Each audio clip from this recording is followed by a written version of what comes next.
Buenos días, buenas tardes, buenas noches. A la hora que se me escuche, doy una grata bienvenida al espectador a la presente exposición de la materia Contratos Comerciales, dictada por el profesor Juan Carlos Peláez Agudelo en la Universidad de Medellín y que presenta a este servidor Samuel Ríos Valencia.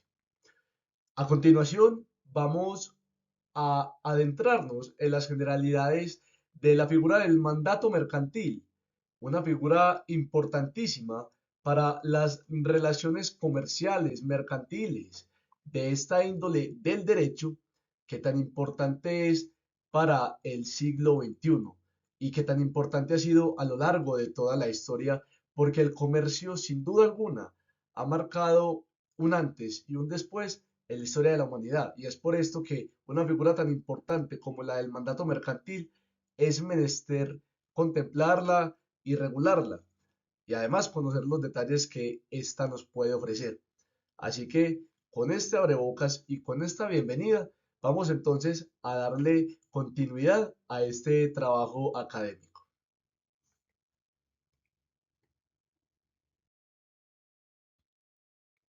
Tendremos una división de la exposición de 4 puntos. En primer lugar, como lo habíamos dicho en nuestra breve introducción, vamos a estar hablando de la figura del mandato mercantil y de sus generalidades. Vamos a ver qué es y dónde se encuentra regulada, que por lógica y por el nombre podemos de una vez deducir que este mandato mercantil se encuentra regulado en el Código de Comercio. No obstante, también vamos a ver en nuestra exposición que también hay un mandato civil regulado propiamente en el Código Civil. En esta ocasión vamos a estarnos centrando en el mercantil, pero también hablaremos de esas diferencias. En segundo lugar, vamos a hablar del origen de ese mandato mercantil y vamos a ver cómo fue el desarrollo de esta figura jurídica a lo largo de la historia. Vamos a encontrar que tiene sus raíces en el derecho romano, en esa civilización tan magnánima que tantos juristas y tantas normas y principios nos dieron a los juristas contemporáneos, que admiramos la labor de 2 milenios atrás, de 2 milenios de historia que a día de hoy siguen vivos y que siguen generando de qué hablar en la comunidad jurídica. Vamos también a adentrarnos en los detalles de ese mandato mercantil y vamos a ver las particularidades de su regulación en el Código de Comercio, terminando de esa forma con unas conclusiones que nos permitan realizar juicios de valor acerca de la importancia y de las generalidades de la figura del mandato mercantil. Con este índice vamos entonces a proseguir y a darle continuidad a este trasegar académico.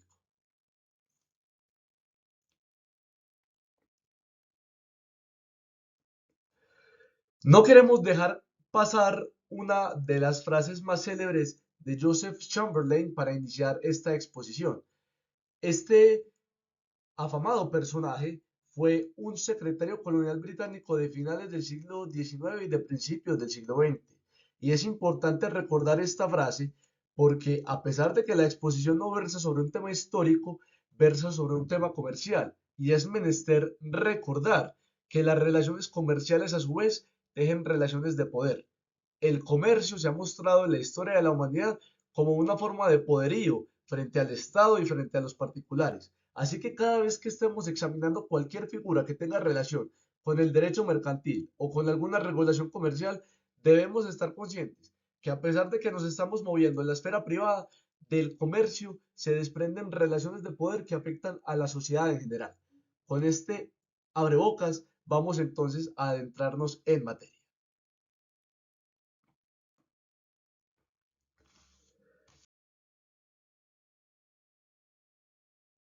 El mandato mercantil. El mandato mercantil propiamente es un contrato que se encuentra regulado en nuestro Código de Comercio. Se encuentra regulado en esta norma y el mismo código lo define como un contrato por el cual una parte se obliga a celebrar uno o más actos de comercio por cuenta de otra. Tengamos en cuenta esta definición porque a pesar de que más adelante también lo vamos a examinar, nos vamos a dar cuenta que de este artículo 1262 es de donde se establece la diferencia del mandato comercial con el mandato civil.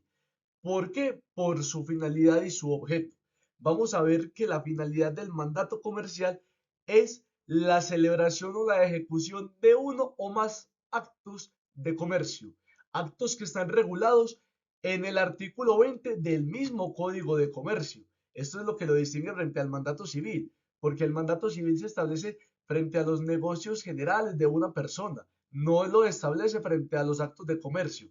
En cambio, acá en el mandato mercantil, el código comercial lo pone por expreso. Es un contrato celebrado para ejecutar uno o más actos de comercio por cuenta de otra persona. A su vez, también tenemos que tener en cuenta que se diferencia esta figura jurídica con una que se suele confundir, que es la representación. La representación y el mandato son distintos, porque el mismo artículo 1262 del Código de Comercio establece que el mandato puede conllevar o no la representación del mandante.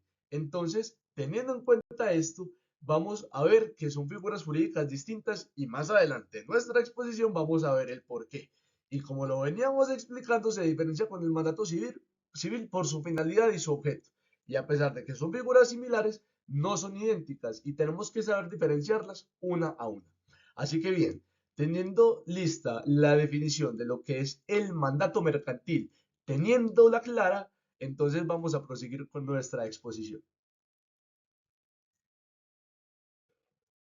Es bueno y es menester desglosar el concepto genérico en conceptos claves. Esto nos ayudará a comprender mejor el tema central y tendremos ideas claves de lo que es la figura genérica, que en este caso es el mandato mercantil. Así que el mandato mercantil implica la gestión de negocios ajenos, que se hace mediante un encargo. Ese encargo es lo que va a materializar el contrato por el cual una persona denominada mandante le otorga la facultad a otra denominada mandataria para celebrar uno o más actos de comercio en nombre de la otra. Así que teniendo eso en cuenta, también vamos a tener en cuenta que el mandato requiere la autorización del mandante y a su vez es una figura jurídica que podemos llamarla intuito personae. ¿Por qué? Porque el mandante confiere la facultad única y exclusivamente al mandatario, únicamente a él, no a otra persona. Por eso es que la entendemos como una figura intuito personae. Teniendo en cuenta estos cuatro conceptos clave que desglosan la figura general del mandato comercial, podemos seguir avanzando en nuestra exposición, teniendo en cuenta primero su definición, consagrada en el artículo 1262 del Código Civil y las particularidades de esta figura que se resumen en estas cuatro. Vamos a proseguir. También es bueno que se represente de forma gráfica lo que puede ser un mandato mercantil. En esta ocasión quisimos representarla con estas imágenes que dan cuenta de un apretón de manos mediante el cual una persona le confiere a otra la facultad para que celebre en su nombre uno o más actos de comercio. También vamos a ver el final de nuestra exposición en las diapositivas póstumas que el mandato mercantil en Roma tenía un origen de amistad, tenía un origen de confianza. Como podemos ver, acá podemos hacer la inferencia de que son dos personas que se conocen, que tienen una relación, en las cuales una confía en la otra para que gestione esos negocios comerciales. Así que de esta forma representamos gráficamente lo que sería un mandato mercantil y teniendo en cuenta esto podemos seguir en el rumbo de nuestra exposición.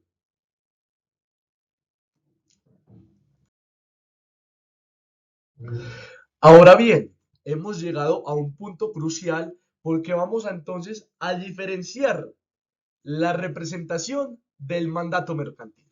Como lo veníamos diciendo, el mismo artículo 1262 estipula que el mandato puede conllevar o no la representación del mandante.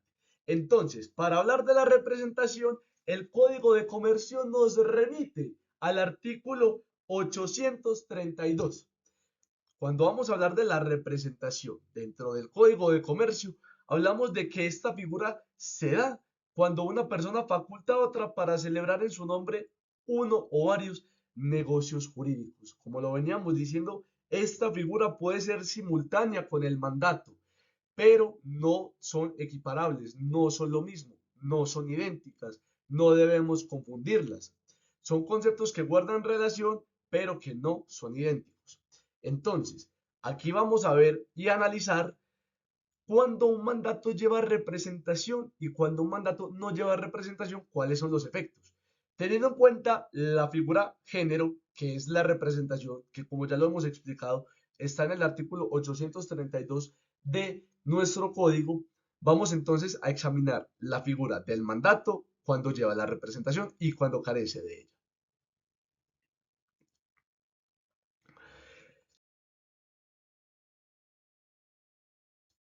Cuando el mandato se materializa con la representación, tendremos entonces que el mandatario actúa como representante del mandante, como si ese, como si fuera el mandante realizando los actos o negocios encargados por sí mismo, como si fuera ese mismo mandante realizando esos actos o negocios. Entonces, ese mandatario actúa como representante del mandante y este hecho es conocido por los demás. Pero cuando el mandato se da sin representación, el mandatario es el que realiza los encargos encomendados, pero en este caso no se da a conocer a los demás que está actuando en virtud de la orden dada por otra persona. ¿Que cuál es esa otra persona? El mandante. Así que vemos que esa es la diferencia primordial de cuando el mandato lleva o no lleva representación. Cuando lleva representación, el hecho de que el mandatario actúe como representante del mandante es conocido por la comunidad, por los terceros. Pero cuando el mandato no lleva representación, el mandatario es el que realiza las diligencias bajo su propio nombre, sin que los terceros, sin que la comunidad sepa que esa orden está dada en virtud de otra persona que es el mandante. Así que teniendo en cuenta esto, vamos a proseguir con nuestra exposición. Una vez distinguidas las figuras del mandato con representación y sin representación, vamos entonces también a examinar un punto clave, que es la diferencia que tiene el mandato civil y el mandato comercial. Para empezar, una de las diferencias más obvias es la legislación que podemos aplicar a cada una de estas figuras jurídicas. El Código de Comercio regula el mandato mercantil y el Código Civil regula el mandato civil, por lo que son legislaciones que si bien son coadyuvantes, son legislaciones diferentes. Bien, teniendo en cuenta eso, que es la diferencia macro, la diferencia del género, podemos entonces entrar a analizar las particularidades y las minucias de cada caso. Para empezar, el artículo 1264 del Código de Comercio presume o hace presumir la onerosidad del mandato mercantil. ¿Por qué? Porque de una vez nos habla del derecho a la remuneración que tiene el mandatario, que en este caso estipula que será la remuneración estipulada o usual en el género de actividades para el cual se esté desarrollando el mandato. Sin embargo, el artículo 2143 de nuestra legislación civil, que es el que consagra el mandato civil, establece que el mandato civil puede ser gratuito u oneroso. Se deja a la autonomía de la voluntad privada que ese mandato sea gratuito u oneroso. Se deja a la voluntad de las partes esa regulación. Y también tenemos que detallar que el objeto del contrato también diferencia a estas dos figuras jurídicas, porque como lo habíamos dicho en los principios de nuestra exposición, habíamos hecho mención expresa de que el mandato comercial, al constituirse, lo que busca es realizar actos de comercio, que a su vez están consagrados en el artículo 20 de nuestro Código de Comercio. Son artículos que, perdón, es un artículo que define cuáles son los actos de comercio en nuestra legislación. Sin embargo, el artículo 2142 estipula que el mandato civil puede darse para la gestión de negocios ajenos. Y estos negocios pueden ser también ajenos al ámbito del comercio, por lo que el mandato comercial se encaja directamente a los actos de comercio, pero el mandato civil puede ser para la gestión de los negocios independientemente sean comerciales o no. Entonces, esa es una diferencia también clave que tenemos que detallar.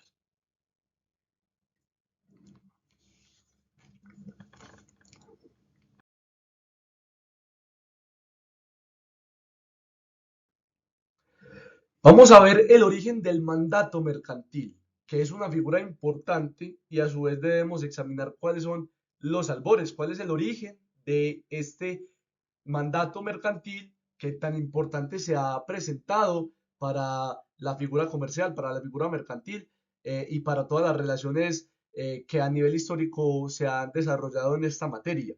Entonces, en primer lugar, tenemos que hacer mención del derecho romano. El mandato mercantil viene del mandatum, que significa, que proviene del latín manum dare, que a su vez significa confiar una cosa, y nace como una necesidad de representación en los negocios. Resulta que los romanos, en su inmensa sapiencia, en su inmensa sabiduría, tenían una tradición muy hermosa que era la officium amicitiae, que significaba el deber moral de hospitalidad y de socorro frente a los amigos, frente a la figura de la persona cercana. De ahí, de esa tradición, podemos entender que se vaya generando la figura del mandato mercantil, porque en Roma era una figura que versaba de un favor, que versaba en una relación de confianza, en una relación de transparencia. Así que el mandato mercantil se daba entre personas que tenían estrechos vínculos de amistad. Sin embargo, esta figura sigue evolucionando a lo largo de la Edad Media, pasando desde el derecho romano hasta la Edad Media, y el mandato mercantil va evolucionando a través de las normas consuetudinarias de los gremios y el comercio marítimo. Vamos a ver en breve representaciones de grandes ciudades mercaderes, como en este caso lo fue Venecia para el mar Mediterráneo, y vamos a ver que esa costumbre, esas formas consuetudinarias fueron también moldeando el paso del mandato mercantil en el tiempo a través de los gremios y del comercio marítimo. Todo esto para llegar a la legislación contemporánea en la cual el mandato mercantil pasa de ser un acuerdo basado en la confianza, como en la época romana, a una figura contractual que se encuentra formalizada en códigos como el civil y el comercial. Pero si, ya sabemos que si vamos a hablar del mandato mercantil, este lo vamos a encontrar regulado en el Código de Comercio y si estamos hablando del mandato civil, este lo encontramos regulado en el Código Civil. Es por esto que hoy en día, con la codificación, estas figuras jurídicas adquieren mucha más relevancia, mucha más formalidad y mucha más estabilidad jurídica. Teniendo en cuenta estos matices históricos, prosigamos con nuestra exposición. Estas son imágenes de algunas figuras históricas que han moldeado el paso del mandato mercantil en el trasegar temporal. En primer lugar tenemos a Temis, la diosa de la justicia, símbolo por excelencia del derecho romano, símbolo de las relaciones que los latinos hacían con los otros pueblos y que, bueno, fueron desarrollando todo lo que hoy en día conocemos como ese derecho romano que llegó a la legislación occidental para moldearla, para darle un rumbo fijo y para influir hasta hoy en día en nuestra forma de celebrar contratos, en nuestras legislaciones civiles, en nuestra legislación penal, en nuestra legislación pública. Magnánimos los romanos. En segundo lugar, tenemos a la ciudad mercader por excelencia de la Edad Media, Venecia, la ciudad que dominó el comercio del mar Mediterráneo y donde también por normas consuetudinarias y por gremios de comercio marítimo, también el mismo mandato mercantil fue adquiriendo relevancia. Y por último, cómo no mencionar al excelentísimo Napoleón Bonaparte, quien después de haber escrito un código civil en 1804, redacta en 1808 un código de comercio que hasta hoy en día sigue influyendo en nuestras relaciones comerciales.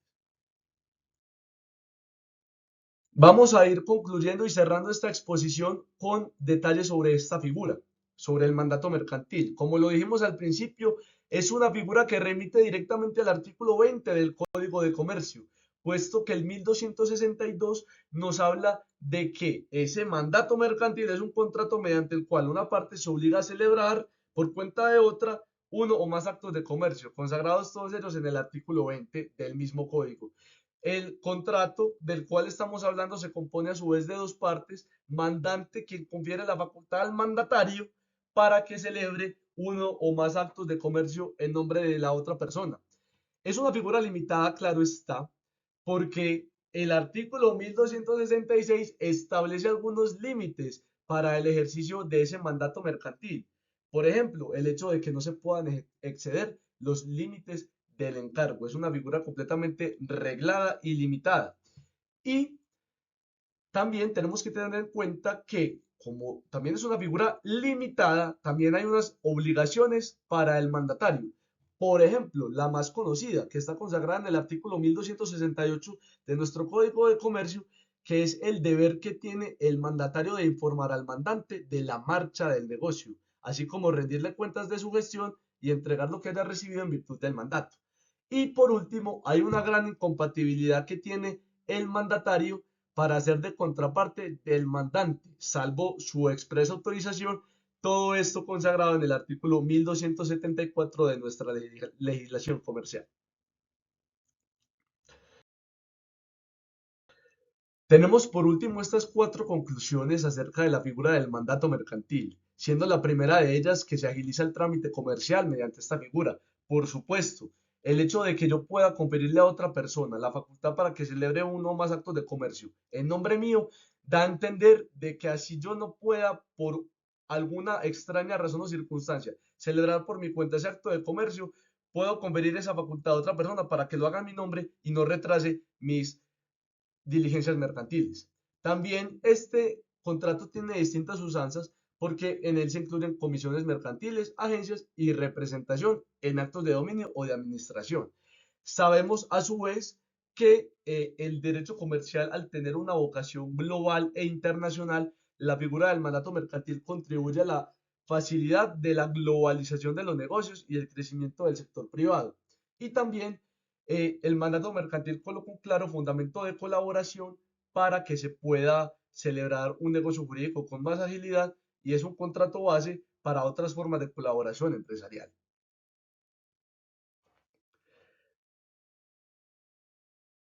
Teniendo en cuenta todos estos detalles, damos gracias al espectador por haber permanecido con nosotros hasta este momento. Esperamos haya sido de agrado la exposición para sus oídos y bueno, le deseo un feliz día, una feliz tarde o una feliz noche según la hora a la que se haya visto este video y agradezco nuevamente por haberme acompañado en este trasegar académico. Muchas gracias.